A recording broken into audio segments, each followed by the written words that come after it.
In 1971, his love for America inspired the creation of the Hall of Presidents, a place to celebrate the optimism and goodwill he saw at the heart of the American story. Walt's vision was to honor the nation by honoring the American presidency.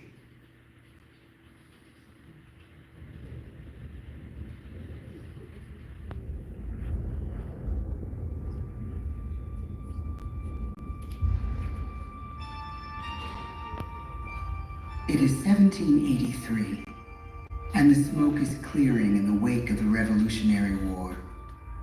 Over the course of 8 grinding years, General George Washington has led a force of shopkeepers, farmers, and Native American allies to victory over the greatest military power in the world. A new nation has been born, independent and free. The founders must form a national government. In 1787, through months of passionate debate, they create a written constitution. For the country's highest office, they imagine something new in the history of the world. A leader not born to power like a king or queen. A leader who has not seized power through conquest. A leader not separate from the people, but elected by the people, from among the people. We, the people. This is a new idea, an American idea. The idea of a president.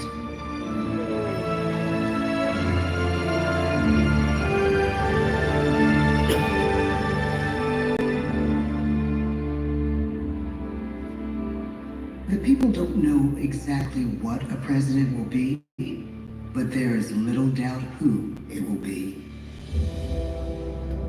George Washington's stature and bearing have marked him as a leader. His integrity has made him a great one. Washington knows that many generals who have led successful revolutions make themselves dictators or kings. Instead, he steps down from power and retires to his home, Mount Vernon. The world takes note, and George Washington becomes the symbol of American ideals. In the first presidential election, it's Washington by a landslide. The only doubt seems to be his own. He writes, "Integrity and firmness is all I can promise. Integrity and firmness is exactly what we need." Everything he does as president will set a model for his successors. His final act may be the most important of all. After 2 terms, with no term limit in the Constitution, and amid overwhelming support to stay in office, he steps down once again and hands power back to the people. He wants us to speak, to elect a new president. During the early years of the Republic, we choose leaders as different as Thomas Jefferson, John Adams, and Andrew Jackson. Elections are often bitter. Each president stands at that fiery intersection where personal character meets the challenges of the times. Some call the presidency a glorious burden. Jefferson calls it a splendid misery. We, the people, must choose well. We elect 15 presidents before the course of history brings us to the edge of a crisis like no other. A nation born of freedom still permits slavery.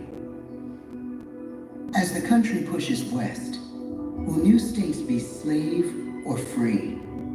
The question produces bitter conflict. The issue rocks the election of 1860 and brings Abraham Lincoln onto the national stage. The tall, lanky, some say uncouth candidate from Illinois is a master of words at a time when speeches are printed in full for people to read. A house divided against itself cannot stand, he has said. With Lincoln's election, the House does indeed divide. Civil War. 11 states secede from the Union. The war becomes a defining passage in the American story. The president's own inner strength and depth of character changed the course of history. Lincoln had come up the hard way, on the American frontier, desperately poor, with less than a year of formal schooling. His early years were scarred by tragedy, the death of his mother, his sister, his first love. He struggles with depression, but never loses his determination to rise above it. He once said he's driven by a desire to leave the world a little better place for having lived in it. The war rages. Lincoln fights to preserve the Union and end slavery. Neither is a sure thing. At Gettysburg, Pennsylvania, 6 months after one of the bloodiest battles of the war, the president dedicates a cemetery to the thousands of soldiers who died there, in words we can never forget.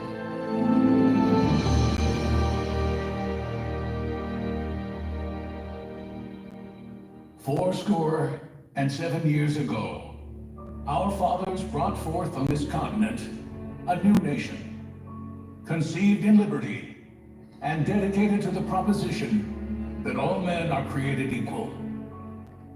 Now we are engaged in a great civil war, testing whether that nation or any nation, so conceived and so dedicated, can long endure.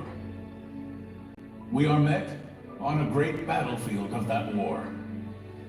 We have come to dedicate a portion of that field as a final resting place for those who here gave their lives, that that nation might live. It is altogether fitting and proper that we should do this. But in a larger sense, we cannot dedicate, we cannot consecrate, we cannot hallow this ground. The brave men, living and dead, who struggled here, have consecrated it far above our poor power to add or detract. The world will little note, nor long remember what we say here, but it can never forget what they did here. It is for us, the living, rather, to be dedicated here to the unfinished work which they who fought here have thus far so nobly advanced. It is rather for us to be here dedicated to the great task remaining before us, that from these honored dead we take increased devotion to that cause for which they gave the last full measure of devotion. That we here highly resolve that these dead shall not have died in vain, that this nation, under God, shall have a new birth of freedom, and the government of the people, by the people, for the people, shall not perish from the earth.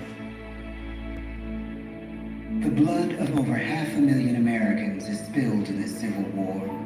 President Lincoln's enduring hope is to give true meaning to the sacrifices of so many, to lead us to that new birth of freedom. With the end of the war and the end of slavery, a new birth truly begins. As we roll toward the 20th century, settlers roll west on wagon wheels and railroads connect the nation coast to coast. Millions of immigrants pour in from Europe and Asia. Population doubles. Our economy triples. Our standing among nations rises. We need presidents who can lead both at home and abroad. At the same time, a young Theodore Roosevelt is retreating from New York politics and personal tragedy. The death of his wife and his mother on the same day, in the same house. In the Badlands of North Dakota, he rethinks his life and the life of his country. He returns stronger in body and spirit. His renewed energy is just what his country needs.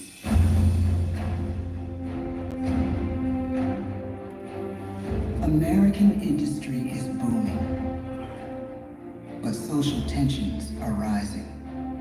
A progressive movement is bubbling up, pushing for change, and change is needed in the working and living conditions in cities. The gap widens between rich and poor. The demand for change grows stronger. Teddy Roosevelt is a knight on a crusade. He speaks with force and vitality in clear terms that make colorful headlines at a time when mass market newspapers have become the new media. To define his foreign policy, he borrows a phrase from an African proverb: speak softly and carry a big stick. But his greatest accomplishments are made at home. He breaks up giant monopolies, protects workers' rights, and calls for a square deal for all Americans, rich and poor, capitalist and wage earner. And a square deal for every man and every woman in the United States. He calls on America to be as great as the natural grandeur of its lands.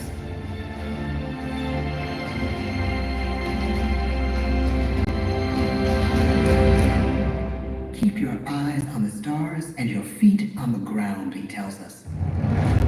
And we do.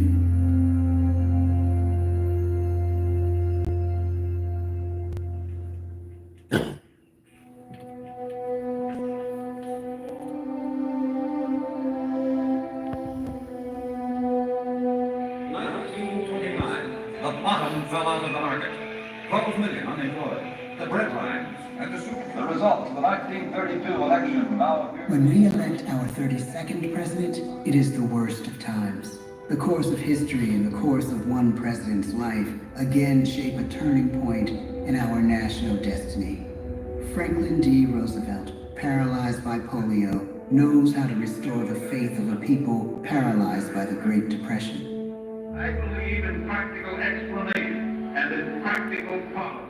He has found the inner strength his countrymen now need. He speaks to us like a friend, a neighbor. His optimism is contagious, his voice perfect for the latest breakthrough medium, radio. He calls us to believe we have nothing to fear but fear itself. And we do believe. Tonight's attacks on England are perhaps the most widespread of a war in the course of the day. But an even greater challenge dominates his final years in office: the Second World War.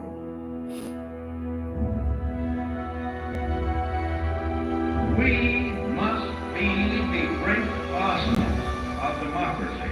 This is an emergency as serious as war itself. We stun the world with our production. When bombs fall on U.S. troops in Pearl Harbor, he calls us to fight on the war front and sacrifice on the home front.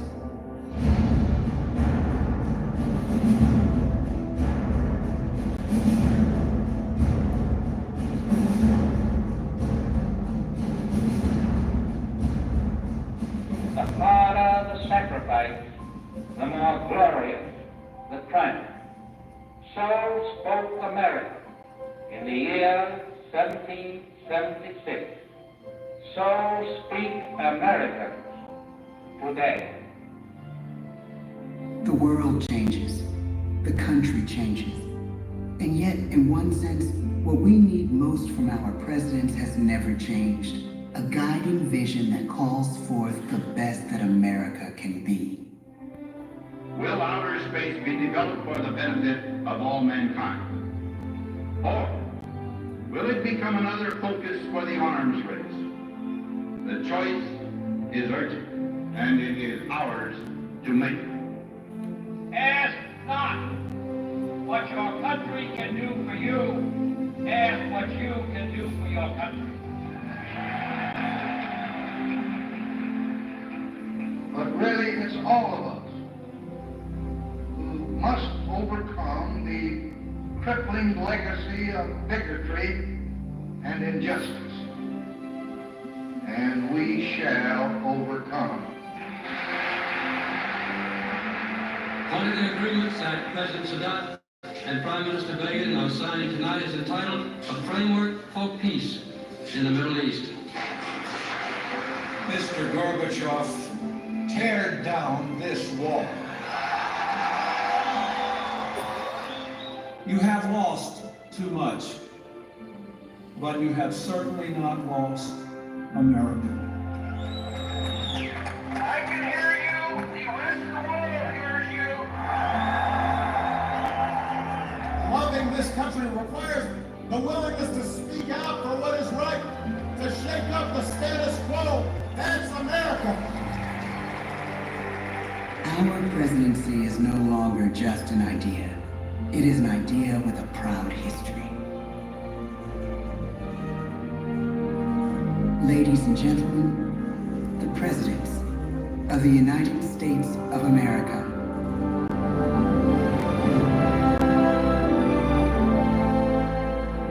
George Washington, John Adams, Thomas Jefferson, James Madison, James Monroe, John Quincy Adams, Andrew Jackson, Martin Van Buren, William Henry Harrison, John Tyler, James K. Polk, Zachary Taylor, Millard Fillmore, Franklin Pierce, James Buchanan,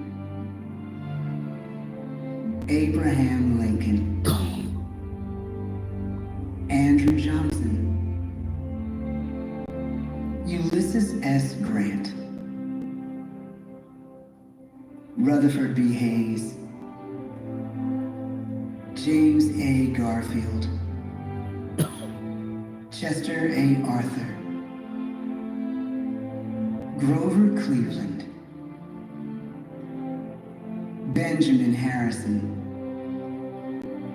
William McKinley, Theodore Roosevelt, William Howard Taft, Woodrow Wilson, Warren G. Harding, Calvin Coolidge, Herbert Hoover,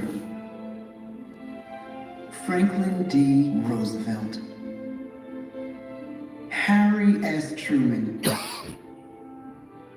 Dwight D. Eisenhower, John F. Kennedy, Lyndon B. Johnson, Richard M. Nixon, Gerald R. Ford, Jimmy Carter, Ronald Reagan, George Bush, Bill Clinton, George W. Bush, Barack Obama, Donald Trump,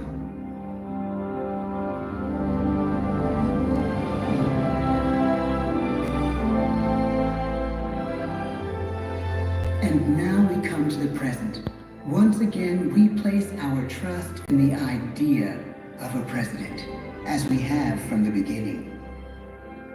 My fellow citizens, no event could have filled me with greater anxieties than that notification on the 14th day of April, 1789, that you had selected me to lead our nation. But it was with the confidence of my fellow citizens that I took an oath. 35 simple words that have been repeated by every American president throughout history. I, Joseph Robinette Biden Jr., do solemnly swear that I will faithfully execute the office of President of the United States, and I will, to the best of my ability, preserve, protect, and defend the Constitution of the United States. So help me God. The presidency of the United States is a role unique in the world, an office entrusted to each president by us, we the people.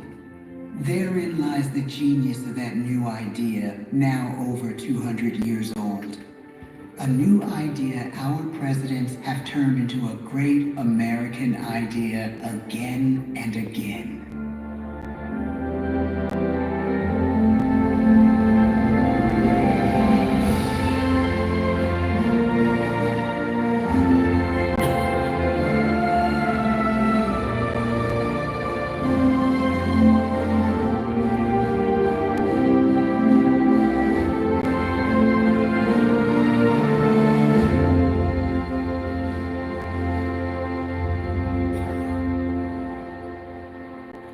This concludes our performance.